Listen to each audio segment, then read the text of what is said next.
Então, tudo que eu disponibilizar para vocês nesse curso, né?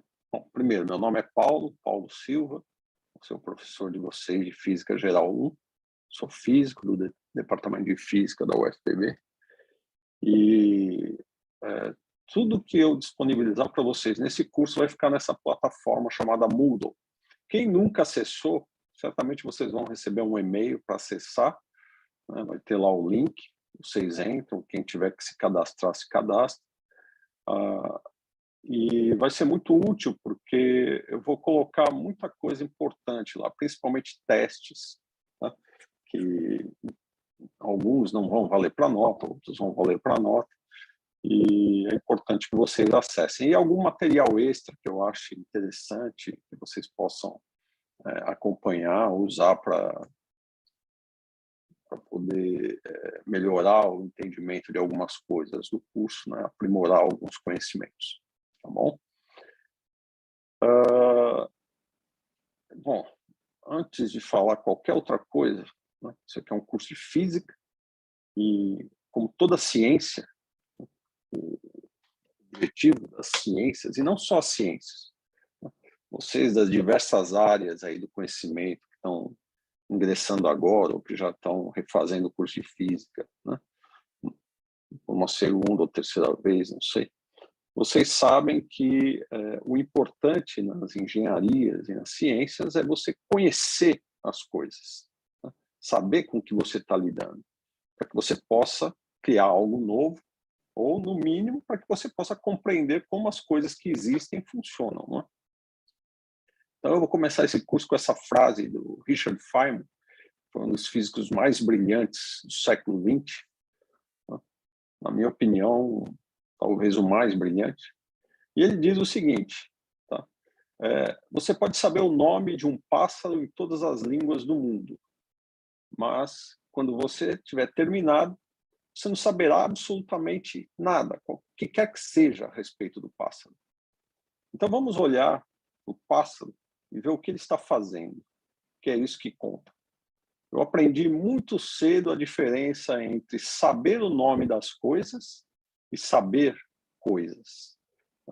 Então, essa é uma frase do Richard Feynman que eu acho que vocês deviam levar como mote para o resto da vida de vocês. Porque não adianta decorar uma coisa, por exemplo, nomes de coisas e não saber exatamente o que significa, para que serve, como funciona. O curso de física na universidade, eu não sei se alguns de vocês já perceberam, e todos os cursos em princípio, o objetivo é que vocês aprendam coisas que vão ser úteis, né? Se vão ser úteis, é bom que vocês aprendam bem, tá certo? E para aprender bem, vocês vão ter o meu auxílio. Eu não sou a fonte de conhecimento de vocês, mas eu vou ser a fonte de conexão entre o conhecimento e vocês, tá? Eu vou estar aqui para auxiliar, né? Quem vai te ensinar, de fato, vão ser os livros, vão ser os exercícios, as tarefas que vocês devem realizar, né? E a maneira com a qual, no modo que vocês estudam, né? Uma das coisas que eu vou fazer ao longo desse curso é estabelecer quais são os objetivos de cada sessão, cada capítulo, tá? E nesses objetivos é bom que vocês prestem bem atenção, porque é lá que vai estar o que vocês devem saber. Então, esforcem-se para realmente verificar se aquilo que está no plano, né, no planejamento de cada aula, se você aprendeu bem. E para saber se você aprendeu bem, vão ter os exercícios, os testes, alguns vão ser mais simples, outros mais sofisticados. E, principalmente, para preparar vocês para as avaliações, eu vou indicar o que vocês devem saber. Eu não vou dizer, ó, esse exercício vai cair ou aquele, isso não faz o mínimo sentido. Aí cairia naquela categoria de conhecer o nome das coisas. Ou seja, vocês vão decorar, mas não vão saber fazer, de fato, um exercício, tá? Mas eu vou dizer para vocês o que vocês devem saber para poder resolver os tipos de problemas que podem aparecer nas avaliações, tá? Então, essa primeira transparência tem a ver com isso, certo? Esse curso de física, para quem está começando a primeira vez, ele sempre apresenta algumas dificuldades, né? Geralmente tem a ver com o conteúdo da matemática que vocês devem saber. Parte dessa matemática vocês vão aprender ao longo do curso, nos cursos de cálculo. Talvez o currículo dos cursos de engenharia, não sei como é que está o currículo de vocês, mas é possível que... tem que ficar admitindo as pessoas, devia ter um jeito de entrar direto aqui. É possível que vocês já tenham o curso de cálculo no primeiro período e esse seja já o segundo período de vocês. Então, se for assim, ótimo, porque já adianta alguns tópicos que são importantes para entender o que vai ser apresentado nesse curso. Tá? Por outro lado, eu pretendo resvalar nos tópicos importantes, né? Relembrar algumas ideias. Para aqueles que já aprenderam é ótimo, porque vocês reforçam o que já sabem. Para aqueles que nunca viram, vai ser uma primeira abordagem simplificada, por exemplo, um conceito de derivada, um conceito de cálculo vetorial, alguma coisa importante que a gente vai precisar usar, eu vou apresentar antes de desenvolver o uso dessas ferramentas no curso, tá bom? Então não se preocupem, eu vou tentar facilitar a vida de vocês nesse sentido. Por outro lado, vocês vão ter que fazer a sua parte, né? Vocês podem estar atrás só de nota, né?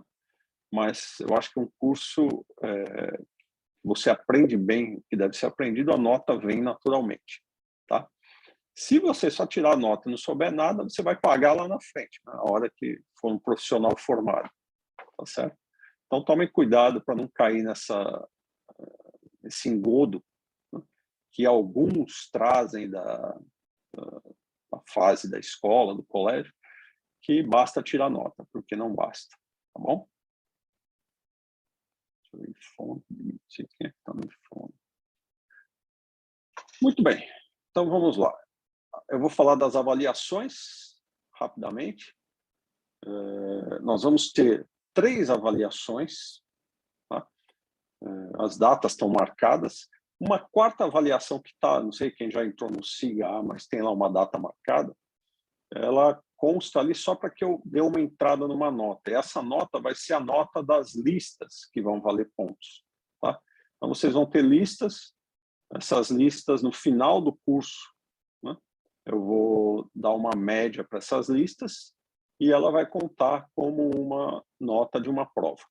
Então, basicamente, ela conta como 25% da nota total, são as listas, e 75% são as avaliações, que são 3.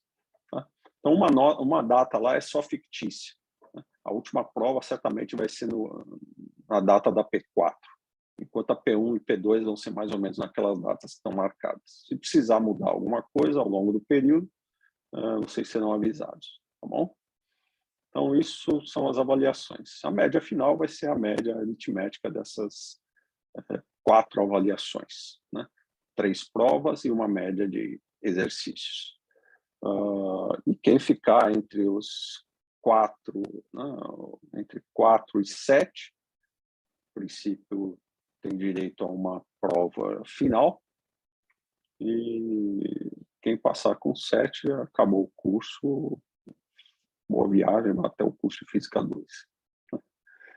O que mais que eu poderia dizer? Eu estou disponível, tem os horários que eu deixei disponível para vocês, está lá também no SIGA. Acho que eu deixei terças e quintas das 2 às 4, mas em princípio vocês podem me procurar o horário que quiserem. Se eu tiver disponível naquele momento, eu atendo vocês, tá bom?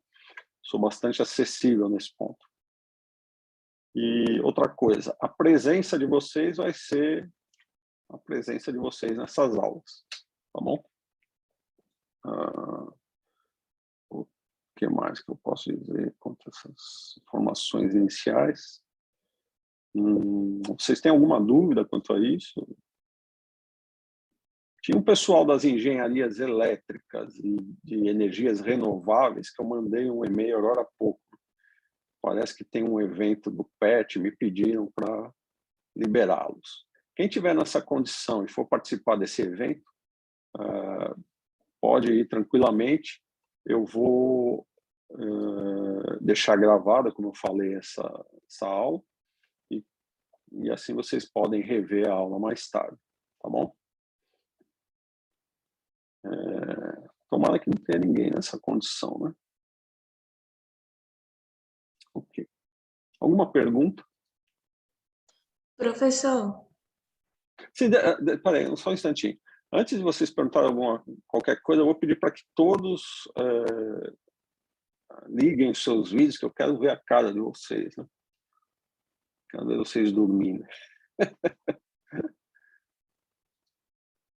Diga, quem é que estava falando? era eu. O senhor indica algum livro de física para a gente?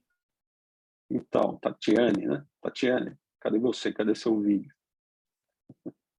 Liguem seus vídeos. Calma aí que eu estou meio perdida aqui para ligar o vídeo, mas eu vou ligar. Só um instante. Sim, senhora. O meu vídeo é tudo preto. Está nas trevas aí? Quem é que está falando? Daniel Coelho. É. E por que é tudo preto? É muito conveniente, muito conveniente. É tampado as coisas que eu não consigo tirar. Nossa, desculpinha. Ok. Professor, Diga. tem alguma informação sobre as aulas presenciais, se vai retornar dia 21 de março ou não? Então, por enquanto está previsto o retorno dia 21 de março. Tá? Se não acontecer nada, se não mudar nada, então vai ser como previsto. Tá bom? Tá certo, obrigado. Eu, particularmente, eu acho ótimo a aula remota porque eu tenho percebido nos cursos que eu tenho dado uma interação até maior com os estudantes. Parece que vocês perdem um pouco da timidez quando é remoto. Quando eu estou em sala de aula, não sei se a minha cara assusta, o pessoal não pergunta muita coisa. E como é física teórica, não tem muito segredo para não ser remoto. Tal. O maior problema das aulas remotas é vocês saberem aproveitar ou não. Se vocês souberem aproveitar, vocês se dão muito bem, né? Senão vocês acabam prejudicando o aprendizado, deixando só para ver depois acumula aí, não aprende nada, não estuda nada.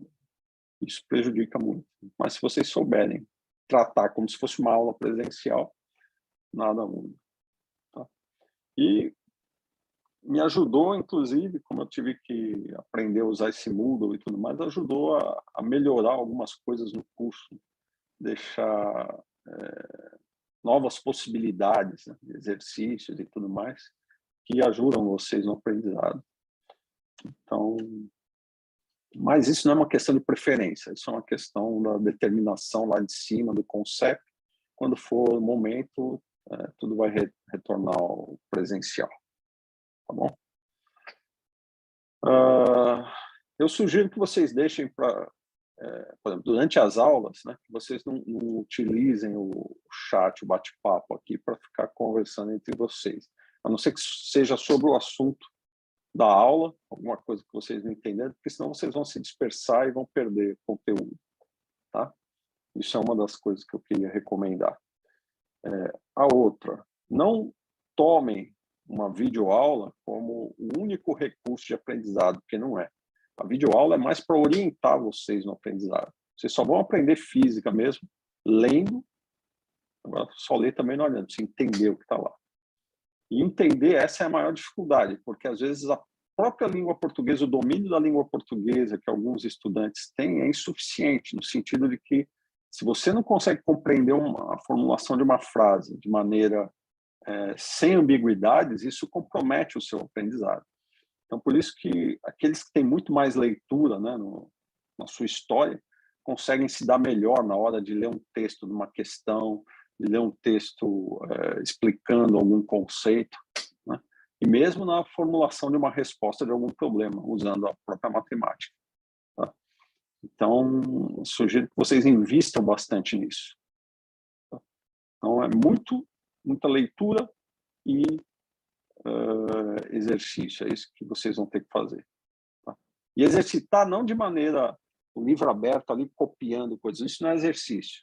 Você vai fechar o livro, vai pegar o problema, ou não, agora eu conheço o conceito, eu já sei tudo, eu sei que velocidade é ΔX sobre ΔT, essas coisas todas. Eu sei qual é o conceito de massa, de tempo, mas eu vou usar esses conceitos. Então, eu vou fechar, se eu conheço, eu vou fechar, eu vou pegar o problema e vou resolver, porque a vida vai ser assim. Vocês não vão resolver problemas que já estão resolvidos. Para isso, você usa um pacotinho aí que faz tudo para você. Tá? Claro, alguns vão fazer só isso, resolver problemas que já estão resolvidos, ou seja, só assinar o papel. Para esses, tudo bem, mas aqueles que querem ir além, querem desenvolver, né, novas tecnologias, como vocês são de engenharia, né, acho que esse é um objetivo maior. Entrar em alguma empresa em que você vai ser responsável por desenvolver determinada tecnologia para aquela empresa. Né? Para isso, você vai partir de conhecimentos que você adquiriu e do zero você vai construir algo, ou baseado em alguma coisa que já existe, você vai modificar, né, através da sua criatividade, do seu conhecimento, para chegar em algo melhor. Então, para isso tem que aprender. O primeiro passo são os cursos da universidade. Não é onde você vai aprender tudo, talvez esteja longe disso, infelizmente, mas é um passo necessário. Por isso que a gente tem que avaliar vocês. Por isso que eu não posso simplesmente, por mais que eu goste de você, eu acho você, esse camarada é muito legal, é bacana. Eu não sou Papai Noel, né? Não vou dar presente para ninguém. Vocês é que tem que ir atrás de suas notas, do seu desempenho. Então, eu separo muito bem o que é amizade, coleguismo, do que é a parte profissional. E a parte profissional implica que eu vou avaliá-los, esquecendo quem vocês são, esquecendo qual é a origem, não quero nem saber. Quero saber o que você tem para me mostrar em termos de conhecimento de física. Infelizmente, tem que ser assim. Tá? É o único jeito de preparar vocês para a vida lá fora. Né? Que nem aquela história, o pai que passa muito a mão na cabeça do filho, o filho está muito mal preparado para a vida real. Né? Então é isso, esses são meus comentários. Agora, eu acho que foi a Tatiane, né, que perguntou sobre as referências bibliográficas, não foi, Tatiane? Tá por aí? Isso, estou aqui. Certo, então, referências bibliográficas, deixa eu mostrar para você aqui. Eu coloquei, já está lá no SIGA, vocês conseguem ver a tela aí? Plano de curso. Tem plano de curso aqui, ó. Referência, eu vou até aumentar um pouco. Referências básicas. Tá? As referências básicas são 3. Basicamente, eu vou me basear no Halliday Resnick, né? Que é essa segunda referência que está aqui. 10ª edição, mas qualquer edição serve. Se você tiver a 8ª, a 6ª, o conteúdo é o mesmo que está lá. Tá? O que muda é que nas edições mais novas, eles aperfeiçoaram a estrutura para facilitar o aprendizado do estudante. Então, se você puder ter uma cópia da 10ª edição, ótimo. Tá bom? O livro do Nussensweig é esse que está aí primeiro, esse que aparece. Se eu consigo. Não consigo nem apontar aqui, porque aqui é um browser. Esse Nussensweig, que é a primeira referência, ele é um livro muito bacana. Ele foi um físico lá da... Foi não, né? Eu acho que está vivo ainda, não me lembro. É esse livro aqui, Moisés Nussensweig. Deixa eu tirar a luz aqui para ficar. Consegue ver? Esse é um livro que eu indico para quem realmente gosta de física. Tá? Aqui você vai aprender em profundidade. Olha o livro como é que é. Ele é não sei se ele ainda é assim, mas ele era manuscrito. Assim. Isso aqui é a minha edição, a 2ª edição, lá da década de 80, eu acho, quando eu era estudante. Muito bem. Esse livro, eu acho ele muito bom, porque ele é bastante profundo, mas eu vou indicá-lo para quem quer se aprofundar mais, quem gosta mesmo de física. Tá? Não vou cobrar muita coisa que tem nele, porque ele é um pouco mais detalhado em alguns aspectos, mas ele é um livro muito bom, por isso que ele está aí nessa lista de referência básica. E tem outro que é no mesmo nível do Resnick, né, que é o Young Friedman, que é essa 3ª referência. Tá? E, de fato, tem várias. Aqui, nas referências complementares, só um instantinho. Nas referências complementares, tem vários outros livros que são, em geral, no mesmo nível do Resnick, mas tem um que eu adoro, que é Feynman, esse camarada que eu apresentei a primeira transparência para vocês, que ele tem um conjunto de 3 livros, que são as famosas lições de física de Feynman. Eu tenho aqui, ó, vou mostrar para vocês. São 3 volumes. E ele é muito gostoso também para quem quer aprender física no mesmo nível do Nussensweig, com profundidade, com diversão. É muito gostoso, tá, de ler. Só que ele é mais difícil do que os demais. Tá? Então, eu sugiro para aqueles que querem se divertir, que gostam de física.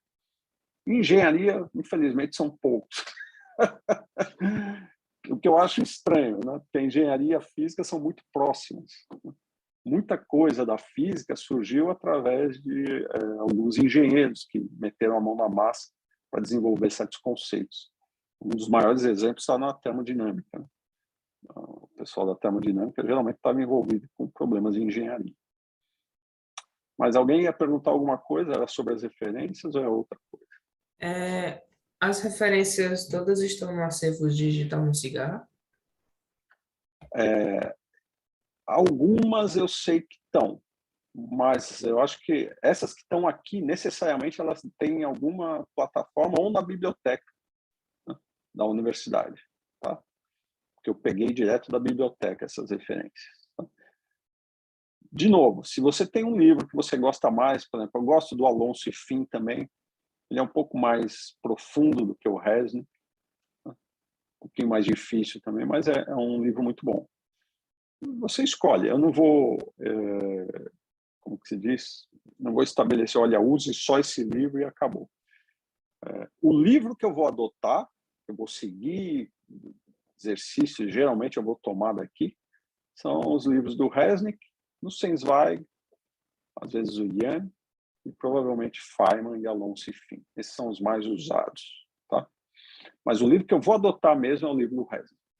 Tá bom? Se vocês souberem o que está aí, mais do que suficiente para o curso, né? Para a satisfação de vocês e para tudo mais, aí existem esses outros que eu coloquei e outros que nem estão listados aqui. Tá bom? Aliás, eu vou usar, nessa parte que vai ser remota, eu vou usar até transparências que são fornecidas pela editora Gen, né, que é quem edita esse livro do Resnick. Tá? Eles disponibilizam para a gente. Vai facilitar um pouco o aprendizado nessa parte. Ok, deixa eu ver se tem mais alguma coisa. As provas, deixa eu ver se as provas aqui já estão... Tá, eu falei já das provas, né? Mas aí está o cronograma. Em princípio, eu vou manter essas datas. Se for necessário, eu mudo alguma coisa. Tá bom? Como eu comentei já, tem 4 datas de prova, P1, P2, P3, P4, mas, na verdade, vocês terão apenas 3 delas. A quarta, que, na verdade, é a P3 e não a P4, essa P3 vai ser a média dos exercícios, tá? Que eu vou passar ao longo do curso. Então, ao longo do curso, vocês vão ter listas, essas listas vão valer pontos, de 0 a 10, e no final eu faço uma média. Se tiver 10 listas, vão ser as 10 notas, a soma e divisão por 10, ou seja, a média aritmética dessas listas. Vai valer uma nota. Seria a P3, por exemplo. E as outras, P1, P2 e P4, são provas mesmo, que eu aplicarei nessas datas. Tá bom? Reposição, se houver uma falta com justificativa, né, com as normas da UFPB, aí você tem direito a repor a prova que faltou nessa data, 25 de junho, bem no final do curso, entre a prova, a última das provas e o exame final. Tá? Mais alguma coisa?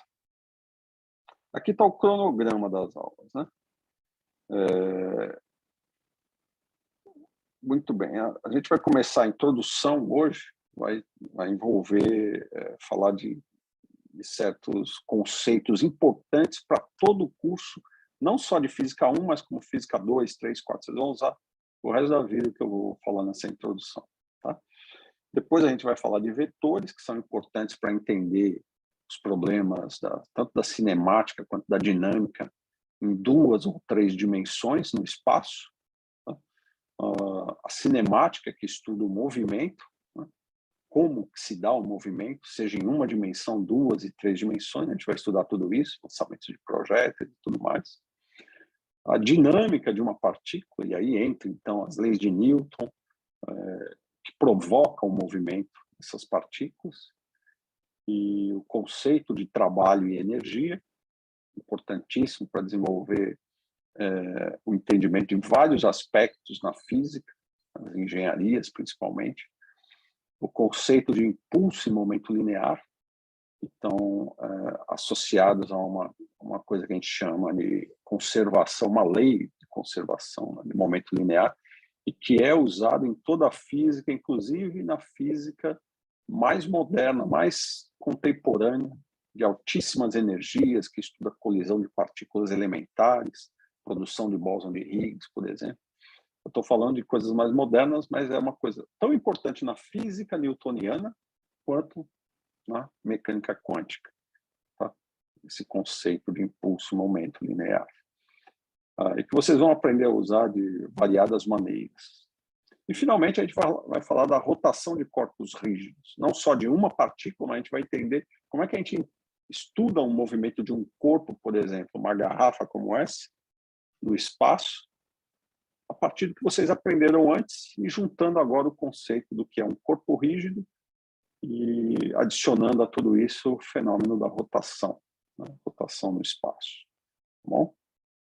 Esse é o assunto mais difícil, que é dado por último, porque ele exige tudo que veio antes e envolve noções novas que muitos de vocês nunca viram na vida. Então, acaba sendo a parte mais árdua de todo esse processo de aprendizado desse curso de Física 1. Tá?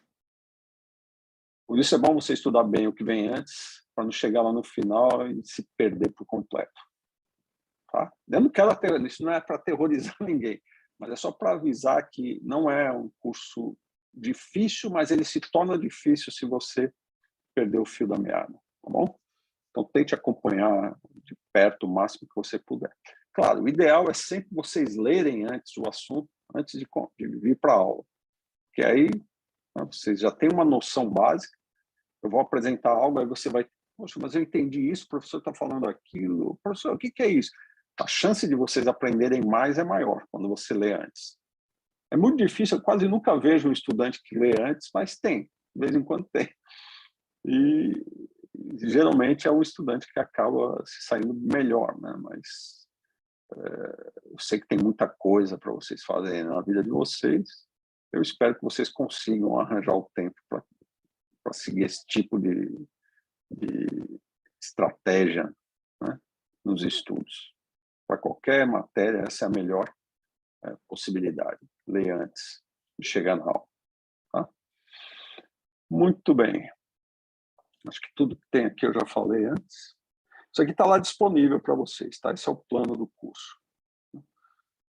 Eu vou colocar isso também lá no Moodle, tudo vai ficar disponível.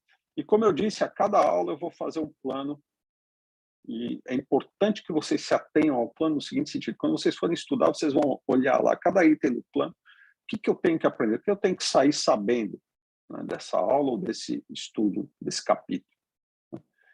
E a hora que você tiver certeza que sabe o que está ali, pronto, você está preparado para começar a se exercitar, tá bom? Mais alguma coisa que alguém queira perguntar a respeito da estrutura do curso?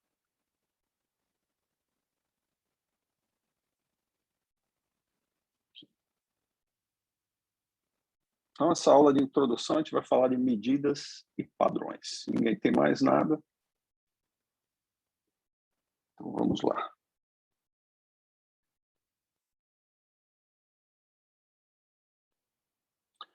Ok.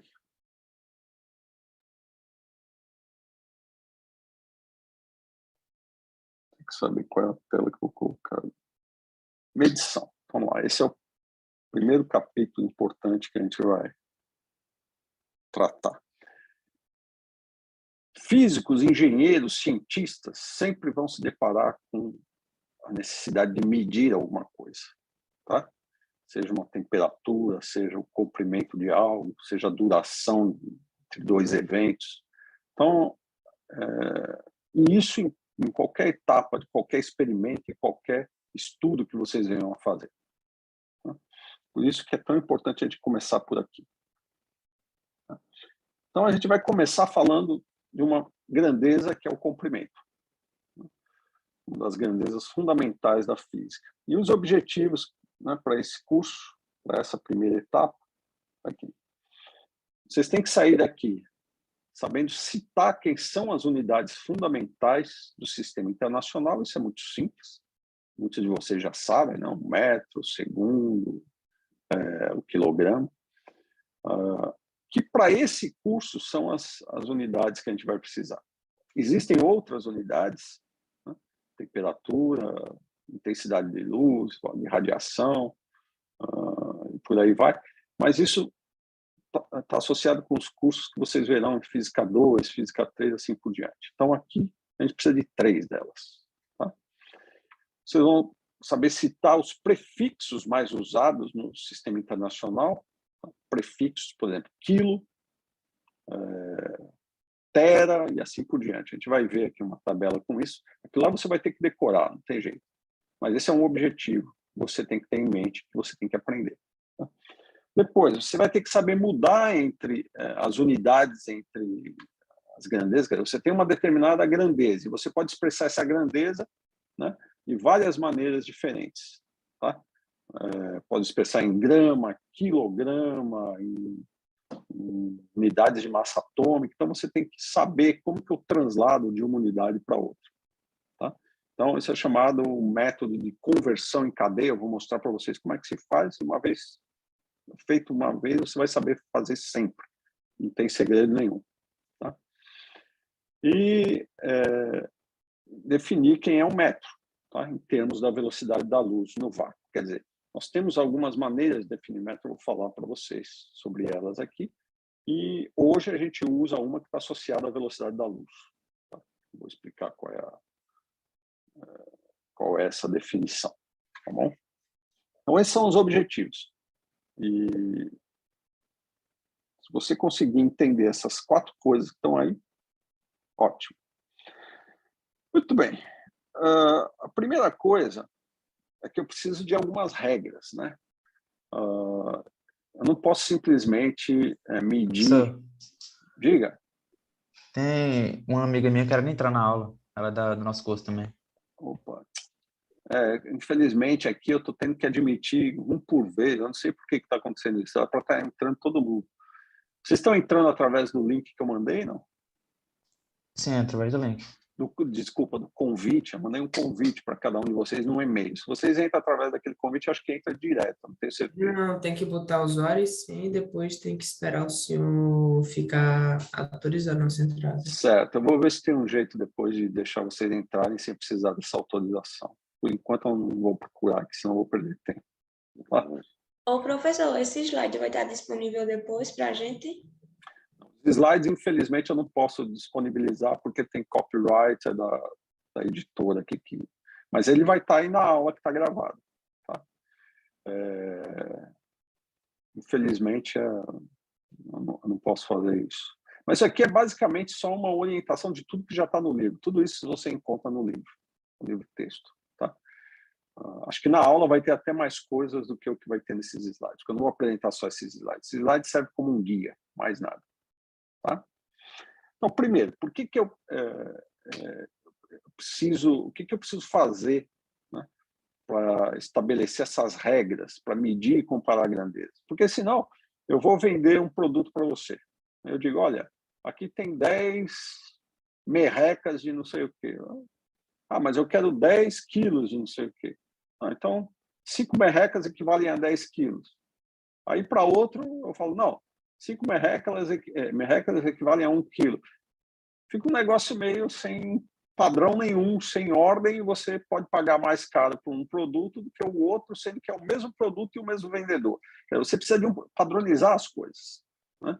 Então, isso já começou lá nos primórdios da civilização, você criar padrões, né?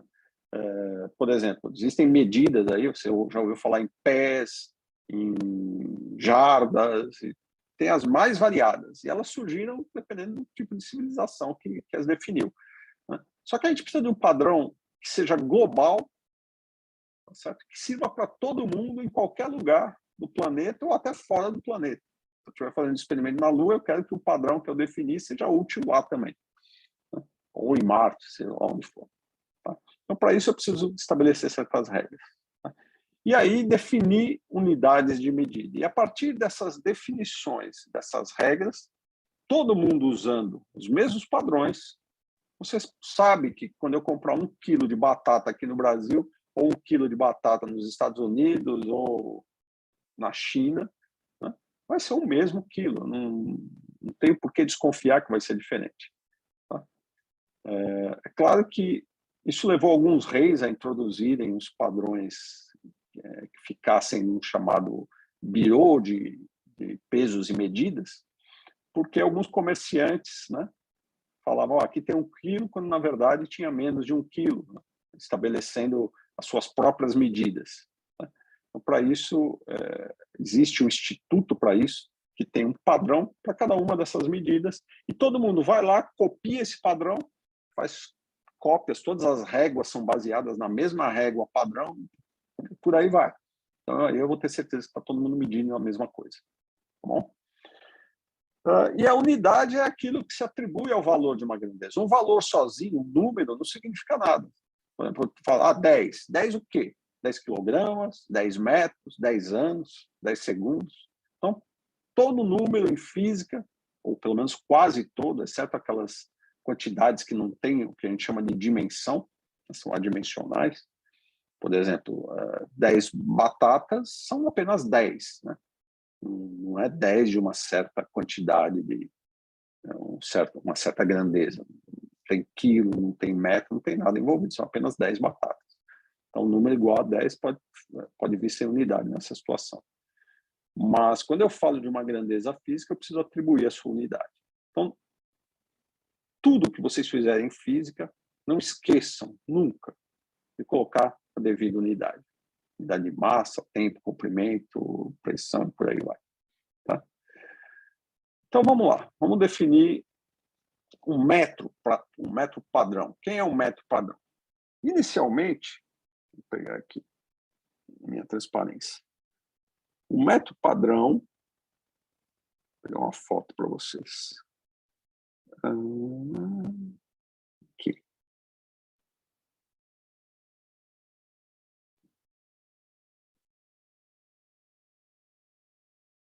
Parece? Vamos ver. Por que ele não parece?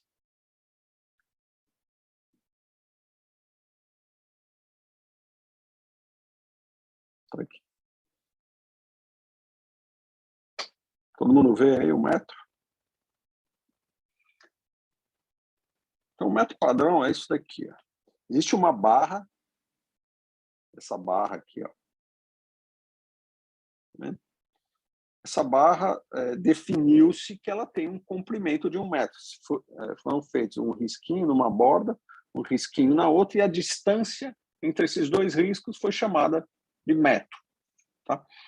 E quem quiser usar esse padrão, vai lá, copia, faz uma barra idêntica e leva para o seu país, né, para o seu Instituto de Pesos e Medidas, e todo mundo vai fazer réguas baseadas nesse método padrão. Então, você sabe que qualquer régua que você construir a partir disso vai medir a mesma quantidade em metros. Tá bom? Isso é assim que se define. Agora, como é que o cidadão definiu? Ele escolheu alguma coisa, vou chamar isso aqui de metro. Eu podia pegar, de novo, essa garrafa, tem um certo comprimento entre uma borda e outra, e falar, bom, isso daqui é 1 metro. Todo mundo vai fazer 1 metro a partir desse meu metro padrão. Obviamente, é diferente desse metro padrão que está aí na transparência de vocês. Tá? O tamanho é diferente. Então, se eu vou padronizar, eu preciso que todo mundo concorde que esse seja o comprimento que o mundo todo vai usar. E foi o que fizeram nessa convenção lá no Instituto de Pesos e Medidas, na França, e convencionaram que esse é o método padrão. Então, os Estados Unidos têm lá a sua barra, o Brasil tem a sua, o Peru, a Guatemala, todo mundo tem uma barra idêntica a essa que foi copiada. Tá? Claro, o método padrão teve uma definição que valeu por muito tempo. No entanto, o tempo passa e você, realizando medidas cada vez mais precisas, observa que esse metro não é tão adequado para as medidas que você está fazendo. Então, você muda, né, o seu padrão. É por isso que a gente vai chegar num outro padrão, que é esse daqui. Definir o metro como a distância percorrida entre um metro, a distância percorrida pela luz no vácuo em um intervalo de tempo 1 dividido por 299.792.458 segundos. Tá? Se você olhar, o que está no denominador aqui, esse 299.792.458, é a velocidade da luz. Tá? Por que se escolheu esse novo padrão? Porque a velocidade da luz é algo que não varia. Tá? Não varia, ela é uma constante fundamental da física. Você vai em qualquer lugar no universo, a velocidade da luz deve ser a mesma coisa, né? No vácuo. Tá bom? E por isso ela é um ótimo padrão. Imagina eu pegar e definir o meu metro como, por exemplo, o metro é a distância que está da raiz dessa árvore até o topo da árvore. Tudo bem, passou um tempo, a árvore cresceu, o metro mudou. Entende? Eu não posso pegar quantidades que sejam variáveis. Né? E mesmo essa barra, uma barra de platina e irídio, aí fica como curiosidade para vocês descobrir por que se escolheu platina e irídio. Né? Essas coisas eu vou deixando para vocês irem atrás, né? Quem tiver interesse. Mas escolhendo essa barra de platina e irídio, que eu acabei de mostrar para vocês, essa que está aqui. Cadê ela? Peraí. E definiram um metro a partir daí. Né? Então, todo mundo faz essa cópia, só que mesmo essa barra, ela sofre alteração com o passar do tempo. Né? Seja por absorver algumas moléculas de ar que estão ao redor, por limpeza ou tudo mais, ou dilatação mesmo. Então, você tem que ter em conta que esse metro não é um metro tão fixo como um metro baseado na velocidade da luz, que é uma constante universal, que não vai mudar nunca. Entendeu? Ok. Então, está aí definido. Vocês têm coloquei duas maneiras de definir um padrão para um metro. Tá? Claro, para uma régua caseira, o padrão lá da França está ótimo, né? Aquela barra de platina e irídio. Mas se eu vou fazer experimentos sofisticados, é melhor que eu tenha um padrão no metro muito mais preciso, né? Em que a acurácia das minhas medidas seja compatível com o padrão que eu estou usando. Tá? É que nem querer medir, a gente vai falar de tempo depois, que nem querer medir um intervalo de tempo, por exemplo, de uma partícula, o tempo de vida de uma partícula, que exige uma fração de segundo muito pequena, com um relógio de pulso. Não faz sentido isso. Meu relógio de pulso não tem essa precisão. Tá? A mesma coisa acontece com o padrão de comprimento. Tá? Então, a luz percorrendo a distância de 1 metro significa 1 de 299.792.458 do segundo. Tá? O segundo a gente vai definir ainda. Parece até... Poxa, o cara está falando em segundo e nem definiu isso ainda. Eu só estou apresentando para vocês aqui qual é a medida atual, qual é o padrão atual do metro. Tá? Mas vocês vão daqui a pouco se deparar com as outras unidades que têm a ver com tempo e com massa. Tá bom? Deu para ter uma ideia, né, que padrões são importantes. Se eu não definir padrões, cada um vai ter uma medida diferente. É muito simples, não tem muito segredo nessa questão de definir padrões. Mas uma vez definido, é bom que todo mundo use o mesmo padrão. Tá bom? Muito bem. Outra coisa. existem grandezas que são fundamentais e grandezas que são derivadas, ou seja, que não são completamente independentes de qualquer outra grandeza. Por exemplo, aqui ele dá o exemplo da velocidade. Se você conhece uma grandeza que está associada à distância, um metro, tá? E conhece o tempo, por exemplo, um segundo, você é capaz de definir uma outra grandeza chamada velocidade, que é a razão entre a distância e o tempo. Tá?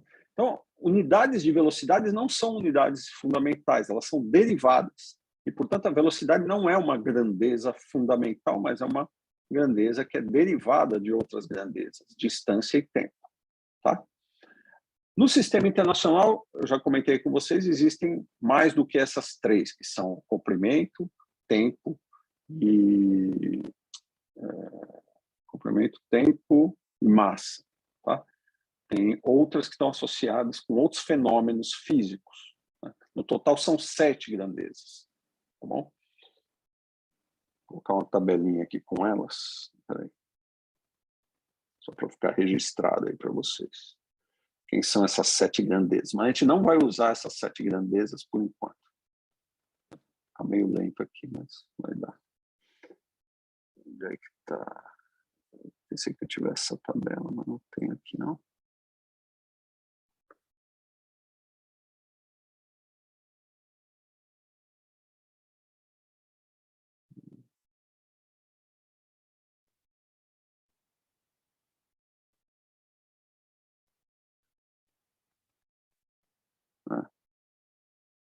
Deixa eu ver. Talvez esteja no Safari. Não.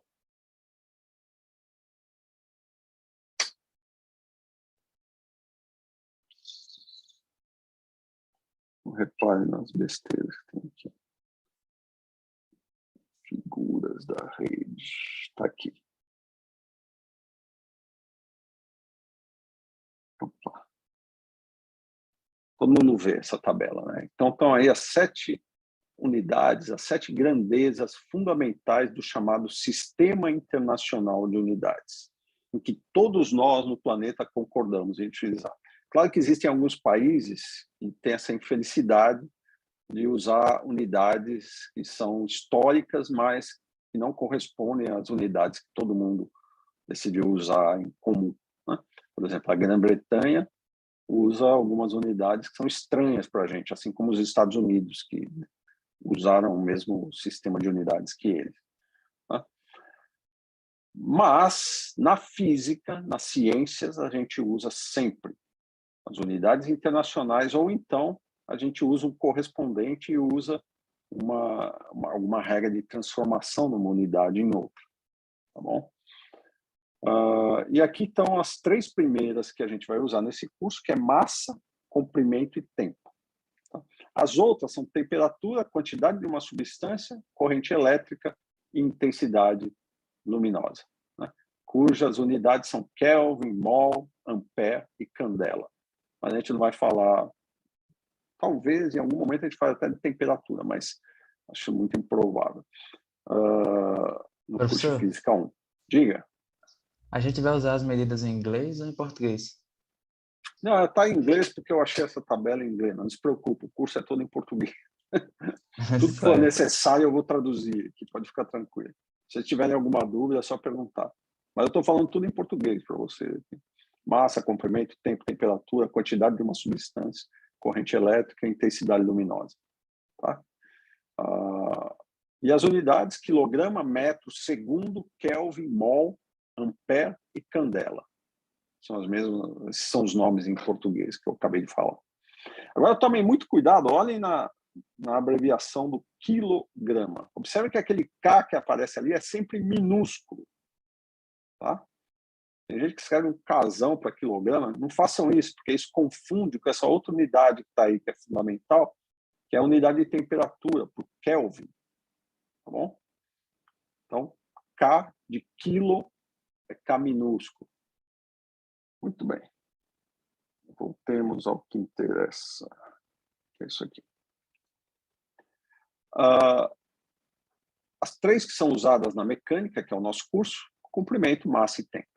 tá? E elas estão associadas aos padrões. Um deles eu já falei para vocês, é o padrão de comprimento, o metro. Tá? E elas são também utilizadas para definir outras grandezas. Por exemplo, a gente tem unidade de energia, e unidade de energia não é uma grandeza fundamental, ela é derivada de outras grandezas. Tá? Derivada de massa, derivada de velocidade, de comprimento. E velocidade já é derivada de comprimento e tempo. Tá? Mas, no fim, todas as quantidades que vão aparecer nesse curso, você é capaz de escrevê-las em termos das unidades fundamentais. A gente vai ver isso passo a passo. Tá?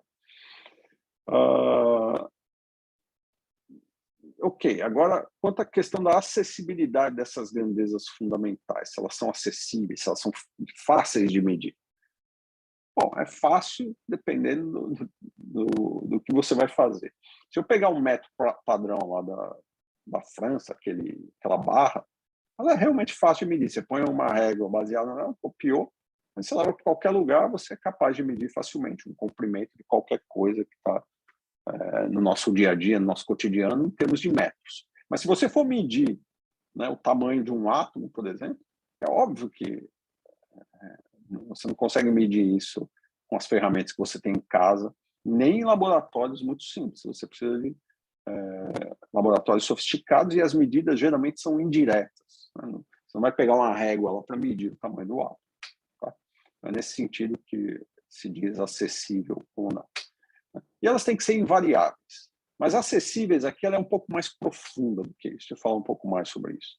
Ela é acessível no sentido de que qualquer laboratório é capaz de reproduzir essa medida, se você construir o seu aparato, né, que seja compatível para fazer tal medida. Por exemplo, relógios atômicos, como a gente vai falar daqui a pouco.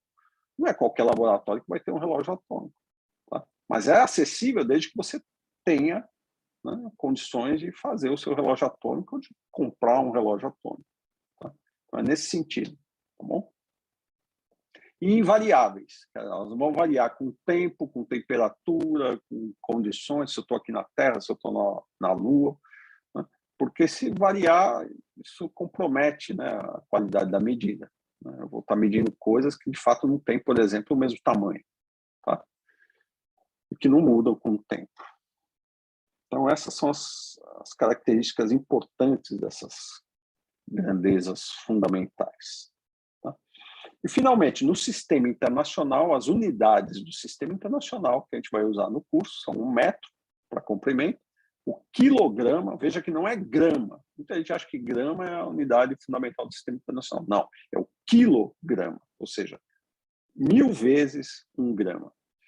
E o segundo, que é a unidade de tempo. Não é nem hora, nem ano, é o segundo. Tá? Essas são as unidades do sistema internacional. Tá bom? E as unidades derivadas, secundárias, né, você pode obter a partir das unidades fundamentais. Aqui tem 2 exemplos. O Joule. O Joule é a medida, a unidade que nós usamos para medir energia, trabalho, né, tem a mesma característica. Tá? Por exemplo, um Joule é 1 quilograma vezes metro quadrado por segundo quadrado. A gente vai ver isso mais à frente quando estudar um pouco da dinâmica envolvendo a definição de energia e trabalho. Tá? Mas aí você já vê que o Joule não é uma unidade fundamental. É uma combinação de 3 unidades fundamentais, essas 3 que estão aí, metro, quilograma e segundo. Tá bom? Watt, que é a unidade de potência, que é unidade de energia por unidade de tempo, então vai ser unidade, por exemplo, Joule por segundo. Mas como a gente viu, o Joule não é fundamental, então o Watt também não é, ele vai ser 1 quilograma metro quadrado por segundo ao cubo. Tudo bem até aí? Então, quando eu falar para vocês de um problema, né, vou dar um problema para vocês resolverem. Dê a resposta no sistema internacional. Tá? Vocês vão poder escrever, por exemplo, um Joule? Vão. Não é pecado fazer isso. Mas tem que lembrar que o Joule, no sistema internacional, de fato, ele é quilograma metro quadrado por segundo ao quadrado. Mas ele não é uma unidade fundamental. É derivada. Tá bom? Então, tanto faz você me dar a resposta em Joule ou quilograma metro quadrado por segundo quadrado. Ambas estão no sistema internacional. Aqui é só porque é conveniente. Tá? É conveniente eu escrever um joule, que é uma letra só, em vez de ficar toda hora escrevendo quilograma, metro quadrado por segundo ao quadrado. Tá? Então, você inventa uma unidade para facilitar a sua vida, mas não que ela seja fundamental. Tá bom? Watt é a mesma coisa. Em vez de ficar toda hora escrevendo joule por segundo, ou quilograma, metro quadrado por segundo ao cubo, você escreve o watt. Quando vocês tiverem alguma coisa para perguntar, eu sugiro que ou levantem a mão ou falem mesmo. Tá? Não se preocupem em interromper. Eu estou aqui para ouvir suas perguntas. Professor, só Tentar pode voltar um respondê-las. slide bem rapidinho? Como? Só voltar um pouquinho para cima, por favor. Mais um Esse pouquinho. aqui? Não, sim. Isso. Obrigado. Alguma dúvida que você tem aqui? Não. Não, então só foi para... É porque eu estava copiando, desculpa. Ah, tá.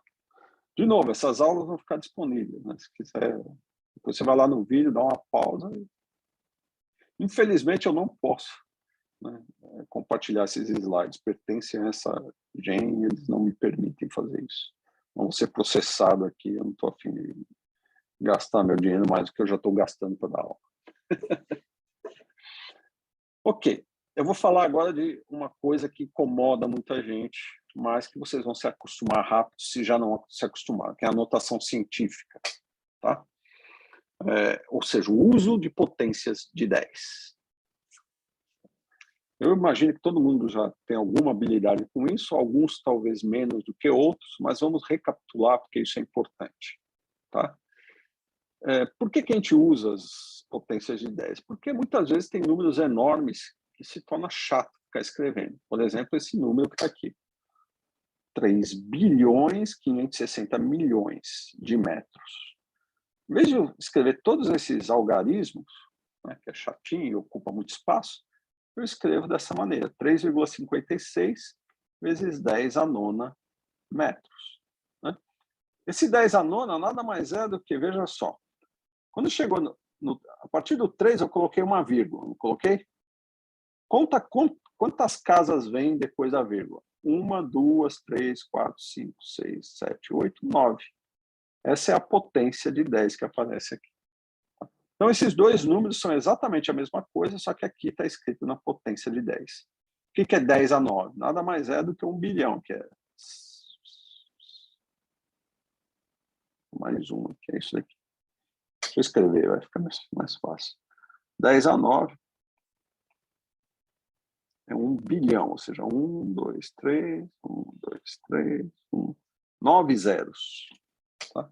Então, se você multiplicar 3,56 por 1 bilhão, vai dar 3,3 bilhões 560 milhões de metros. Tá? Ok. Isso daqui acho que todo mundo mais ou menos já tem familiaridade. Então eu vou dar sempre preferência nesse curso a escrever as unidades nessa maneira, porque você tem muito menos algarismos. Tá? Aqui você tem um outro número, só que agora é um número pequeno. Então aqui nós temos um número muito grande e aqui temos um número muito pequeno. A gente não consegue nem imaginar esses números, na verdade. Eu vou fazer uma brincadeira daqui a pouco, vocês vão ver como a gente não consegue imaginar essas coisas. Mas vamos lá. Como é que eu escrevo esse número em a chamada notação científica, ou potências de 10? Né? Eu vou aqui, vejo qual é o primeiro algarismo, diferente de 0, que aparece, é o 4, coloco uma vírgula, tá certo? E conto o número de casas que passaram, ou seja, 1, 2, 3, 4, 5, 6, 7, até chegar na vírgula. Então, 10 a menos 7 segundos. Por que menos? Porque eu tenho que caminhar para a esquerda agora. Antes eu caminhava para a direita, né? 10 a 9, eu vou colocando o 0. Né? 1, 2, 3, 4, até completar as 9 casas. Agora eu vou caminhar para a esquerda. Vou colocando o 0 a partir da vírgula, então são 7, então 1, 2, 3, 4, 5, 6, 7. Até chegar nesse número.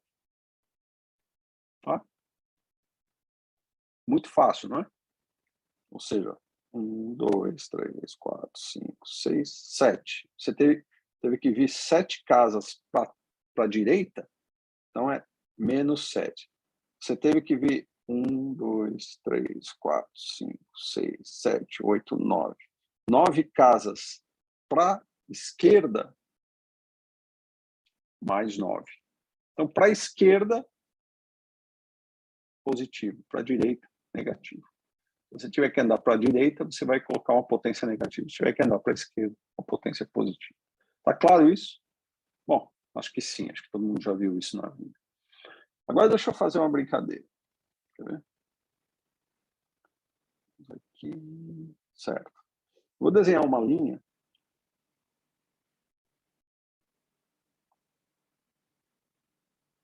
Certo. E aqui eu vou colocar o 0. E aqui eu vou colocar 1 milhão. 1 milhão. Tá? Não importa que unidade, são apenas números. Se quiser, pense em metros. O comprimento dessa linha é 1 milhão de metros. Eu pergunto para vocês, onde é que está o 1000 nessa linha? Onde eu devo fazer um risquinho para indicar onde é que está o 1000?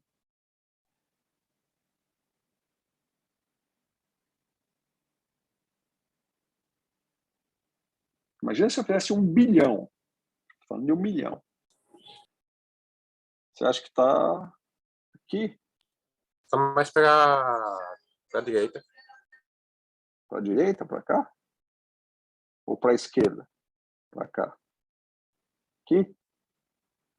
Aqui tá bom?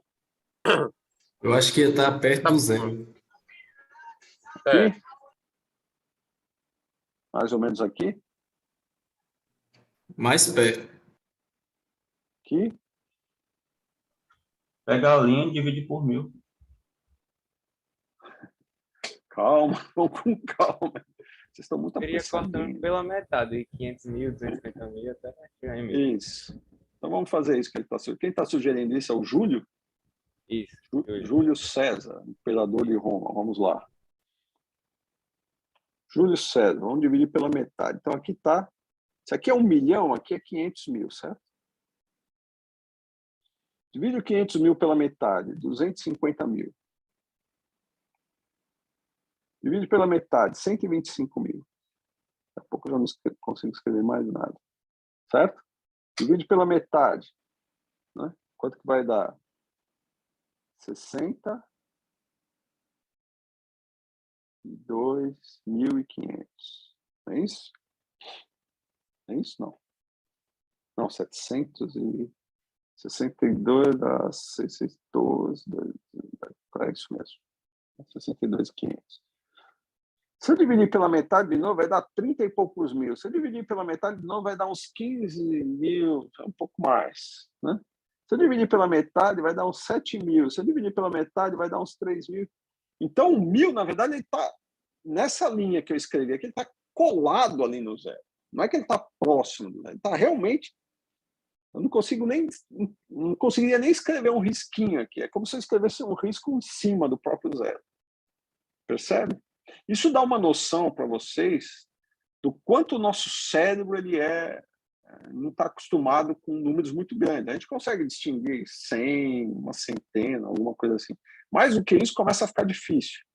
Né? Então a gente olha para isso aqui, 1000, 1 milhão não é lá tão grande coisa. Sim, é tão grande coisa, porque o 1000 está ali no zero, basicamente.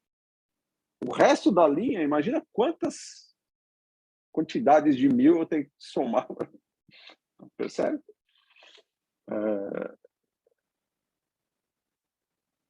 Então, números muito grandes não são fáceis de lidar. Por isso, a gente tem que usar notações e tem que, às vezes, tentar imaginar alguma coisa conhecida que tem esses tamanhos. Né? Eu vou colocar, por exemplo, medidas espaciais, já que eu estou falando de metro, de quantidades pequenas e grandes, para vocês terem uma ideia quanto a nossa cabeça não está preparada para aceitar esses números grandes. Tá? Então, voltemos aqui. Deixa eu ver se eu vou falar do fator de conversão, eu vou direto para... Ele nem colocou aqui a tabela, eu vou colocar a tabela. Então, deixa eu colocar uma tabela que é a seguinte. quero apresentar para vocês uma coisa que é comprimentos. Todo mundo vê essa tabela? Isso é um valor aproximado de alguns... Diminuir, deixa eu ver se eu consigo diminuir.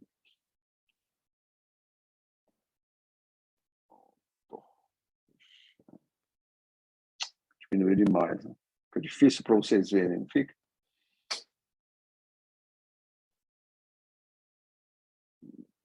Dá para ver aqui, professor.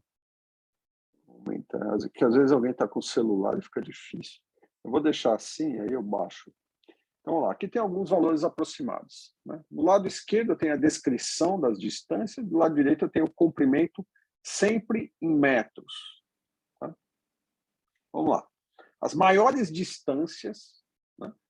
Na verdade não são as maiores, existem ainda distâncias maiores do que essas, mas ele colocou aqui como se fossem as galáxias mais antigas. Né? Hoje a gente tem telescópios que conseguem enxergar o universo visível, porque a gente tem um universo que é muito maior do que só o universo visível. A física é bem bacana, né, nesses aspectos. Então o universo é bem maior do que o que a gente consegue enxergar. Mas a gente consegue enxergar com esses telescópios, o Hubble, por exemplo, e agora mais recentemente o James Webb, que foi lançado, né, pela NASA, foi a NASA, acho que junto com a agência europeia. A gente consegue enxergar galáxias, as primeiras galáxias, quando elas eram ainda bebês, tinham acabado de se formar. E essas galáxias estão a uma distância da ordem de 10 a 26 metros. Imagina o que é isso. É 1 seguido de 26 zeros. Eu mostrei ali 1 milhão, que são apenas 6 zeros. Imagina 20 zeros a mais. Uma distância que eu não consigo nem imaginar. Tá? Essas são as distâncias mais... essas são as distâncias associadas às galáxias mais distantes. Né? Agora, a galáxia de Andrômeda, que é uma galáxia vizinha, ela está a 10 a 22 metros. Então, 4 ordens de grandeza, né? 4 zeros a menos do que a distância anterior. A distância da estrela mais próxima, que é a Alfa do Centauro, se não me engano, acho que está 10 a 16 Professor. metros. Diga. Daniel, pode dizer. Só um minuto. Eu queria perguntar que quanto mais distante a galáxia, mais antiga a gente vê ela, né? Exatamente. Quanto mais distância, mais atrás no tempo a gente está vendo essa galáxia.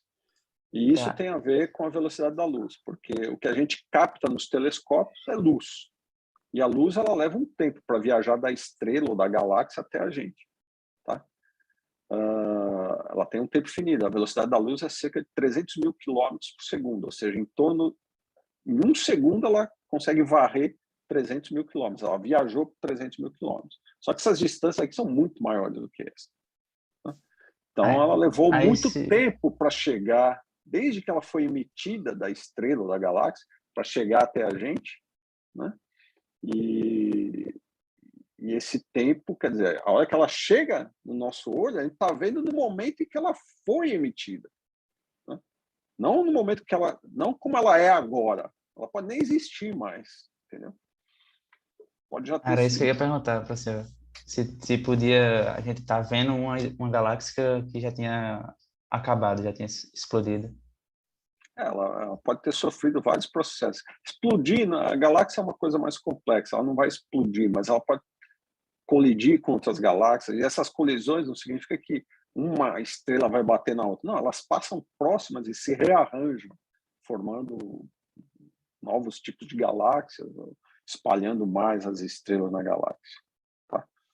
Você tem que lembrar que as distâncias, a próxima estrela do Sol, né, a estrela mais próxima do Sol está a 4,3 anos-luz de distância. Isso significa o quê? Que a luz demora 4,3 anos para chegar até a gente. Ela é emitida lá na estrela e leva... Então está muito longe. Então, as estrelas têm essas distâncias médias entre elas, cerca de alguns anos-luz. Né? Então, quando eu falo de colisão, significa que ela está passando uma perto da outra, isso altera a posição, altera a velocidade, mas, de fato, elas não se chocam. Né? Alguns casos acontece de uma estrela chegar muito próxima da outra e aí uma começar a absorver matéria da outra, assim como ocorre com os buracos negros. Mas, na maior parte das vezes, elas passam muito distantes e só se rearranjam. Compreende? Mas isso não é o assunto para essa aula. Isso aqui é só para vocês terem uma ideia de Certo. distância.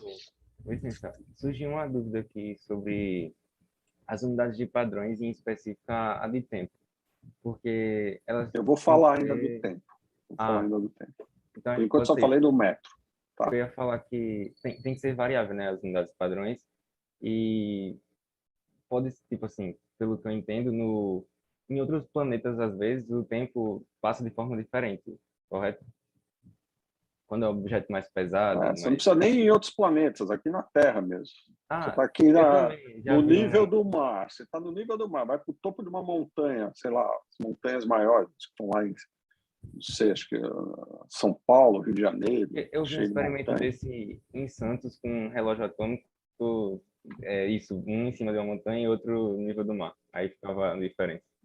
Exatamente, porque existe uma teoria muito mais abrangente, sofisticada hoje, que é a chamada relatividade geral de Einstein. Né? Eu não vou nem falar muito disso, vocês vão aprender sobre gravitação no curso de Física 2. Mas saiba apenas que existe uma teoria mais moderna, no começo do século XX, que é a relatividade geral, e ela prevê que quanto mais próximo de um objeto maciço você está, o seu tempo passa mais devagar. Tá? Então, se eu estou mais próximo do centro da Terra, né, o meu tempo vai passar de uma maneira diferente de alguém que está um pouco mais distante desse centro da Terra. Né? E isso você só consegue medir usando equipamentos sofisticados, como, por exemplo, relógios atômicos. E agora tem relógios ainda mais sofisticados do que isso, mas quando eu falar de tempo, eu menciono isso. Mas você consegue medir, é incrível. O seu GPS só funciona direitinho por causa da relatividade geral. Porque a gente conhece a relatividade geral e sabe os efeitos. Senão a gente ia ter uma imprecisão enorme nas medidas de posição aqui na Terra e seu GPS não ia funcionar em nada. Mas, felizmente, a gente conhece a relatividade geral e é possível, então, construir coisas como o GPS no seu aparelhinho aí de telefone e tudo mais. E tem gente que acha que a Terra é plana. Mas vamos lá. Voltemos aqui. E aqui tem várias outras distâncias, vai diminuindo, você vê, ó, o raio da Terra é da ordem de 6 vezes 10 a sexta metros, ou seja, 6.000 quilômetros. Tá? E aí você vai diminuindo, chegando nas menores medidas que a gente é capaz de fazer. Aqui ele lista o raio do átomo de hidrogênio, 10 a menos 11 metros. Tá? Um raio atômico é da ordem de 10 a menos 10 metros, aproximadamente. Tá? Agora, o raio do próton, que é um constituinte do átomo, 10 a menos 15 metros. Né? São 10.000 vezes menor do que o próprio átomo. Só que a menor distância que a gente é capaz de medir hoje não é nem o raio do próton. Tem os elétrons e tem os quarks dentro dos prótons, que dão uma distância da ordem 10 a menos 18, 10 a menos 19 metros. Tá? Então, a gente consegue medir distâncias extremamente pequenas. Veja, 10 a menos 19 é 0,19 casas decimais depois desse zero. Tá? Aí você começa a ver alguma coisa, um número diferente de zero. Tá? Número muito pequeno. 19 zeros, seja à direita ou à esquerda, até uma vírgula, né? Porque o zero à esquerda não vale nada, a não ser que você tenha uma vírgula no extremo esquerdo. Como é esse caso que a gente colocou. Bom, não está aqui, isso aqui é o livro. Deu para ter uma ideia, né, das diferenças de escala. Então é bom, às vezes, ter essas ideias para saber qual é a dimensão do que você está falando. Tá? O campo de futebol, por exemplo, estaria em torno entre a espessura dessa página e a altura do Monte Everest. Ok. Certo. Então, voltemos aqui. Agora vamos falar de uma coisa que é importante, fatores de conversão. Se vocês tiverem alguma dúvida do que eu falei até agora, esse é o momento. Tá? Vou falar agora de fatores de conversão que vai ser importante em qualquer conversão de unidades que vocês forem fazer. Por exemplo, aqui eu estou transformando minutos em segundos. É uma conta muito simples, mas a ideia geral é que você sempre faça da seguinte maneira. Aqui eu tenho, por exemplo, 2 minutos. Se eu pegar 2 minutos e multiplicar por 1, eu não mudei nada, não é verdade? Mas multiplicar por 1 é fundamental. Parece que você não está fazendo nada, mas você está fazendo muita coisa. Depende de como você interpreta esse 1. Por exemplo, se eu disser 1 é igual a 60 segundos dividido por 1 minuto, isso não vale 1? 60 segundos não é exatamente 1 minuto? Então, 60 segundos dividido por 1 minuto é 1. Um negócio que não tem unidade nenhuma. Isso aqui não tem unidade nenhuma. Então, veja a esperteza aí. O meu 1 aqui é 60 segundos por 1 minuto. Eu podia colocar, por exemplo, 1 hora, né? 1 hora e 60 minutos. Então, em vez de ficar 60 segundos e 1 minuto, eu colocaria 1 hora, 60 minutos. Isso aqui não vale 1 também? 1 hora não tem exatamente 60 minutos? Então, se eu substituir esse 1 por isso, eu vou ter o resultado em horas. Concordam?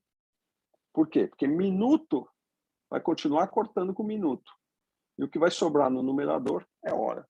Então, nesse exemplo, ele está transformando minuto no que está sobrando aqui, que é segundos, porque minuto cortou com minuto. Aqui, no meu exemplo, eu estou transformando minutos em horas, porque eu estou cortando minuto com minuto, né? Então, 2 vezes 1 dividido por 60 vai me dar essa quantidade em horas. Tá? Ou seja, 1 sobre 30 de hora. 1 sobre 30 é aproximadamente 0,0333 horas. Então, 2 minutos equivale a 0,033 horas. Percebe como você transforma uma unidade em outra? Mas veja, é unidade de tempo em unidade de tempo. Eu não estou transformando unidade de tempo em unidade de comprimento, nem de massa, não. É sempre algo que tem a ver com a grandeza. E a grandeza aqui que eu estou falando é de tempo. Tá? Isso aqui é só para vocês aprenderem a usar fatores de conversão. Então, toda vez que você quer converter uma unidade, você quer o resultado de unidades do sistema internacional, você vai fazer o quê? Vai multiplicar por 1. Mas um 1 conveniente, né? Onde no numerador aparece a unidade que você quer e no denominador aparece a unidade que você quer eliminar, que é o minuto nesse caso. Perceberam? Alguma dúvida aqui? Deixa eu apagar essa desordem toda.